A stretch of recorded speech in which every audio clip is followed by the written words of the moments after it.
एक हरे भरे जंगल में, जहां ऊंचे साल के पेड़ आसमान से बातें करते थे और पास ही एक शांत नदी बहती थी, वहां एक छोटा लेकिन बहुत चतुर खरगोश रहता था।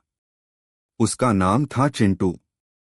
जंगल के सभी जानवर उसकी होशियारी के किस्से सुनाते थे। उसी जंगल में एक बड़ा और ताकतवर भालू भी रहता था। उसका नाम था भोलाराम। वह देखने में तो भोला लगता था, लेकिन गुस्सा बहुत जल्दी आ जाता था। भोलाराम की एक अजीब आदत थी। वह जब भी गुस्से में आता तो अपने नुकीले पंजों से जोर से डंक जैसा वार करता। इसी कारण जंगल के जानवर उसे डंक मारता भालू कहते थे। एक दिन की बात है। भोलाराम को बहुत भूख लगी थी। वह शहद की तलाश में इधर उधर घूम रहा था, लेकिन मधुमक्खियों के छत्ते तक पहुंच नहीं पा रहा था। तभी उसकी नजर चिंटू पर पड़ी। अरे छोटे खरगोश, भोलाराम गरजकर बोला, क्या तुम मुझे शहद तक पहुंचने का रास्ता बता सकते हो?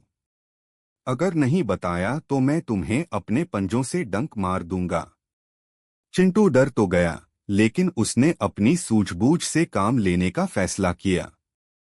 उसने मुस्कुराते हुए कहा, भोलाराम भैया, मैं जरूर मदद करूंगा, लेकिन शहद पाने के लिए आपको एक खास तरीका अपनाना होगा। भालू ने आंखें तरेरी, जल्दी बताओ। चिंटू बोला, नदी के उस पार एक बड़ा पेड़ है।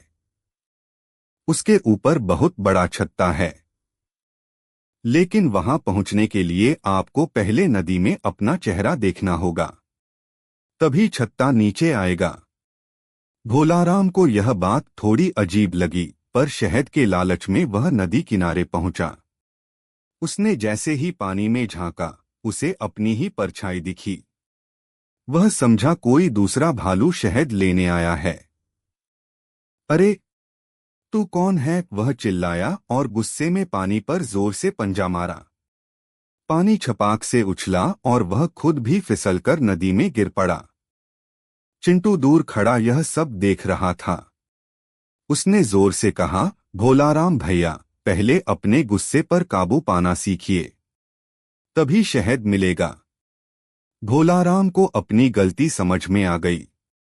वह भीगता हुआ बाहर निकला और शर्मिंदा होकर बोला, चिंटू, तुम सच में बहुत होशियार हो। मैं अब बिना सोचे समझे गुस्सा नहीं करूंगा। उस दिन के बाद भोलाराम ने अपनी आदत सुधार ली। उसने सीखा कि ताकत से ज्यादा जरूरी है समझदारी और धैर्य।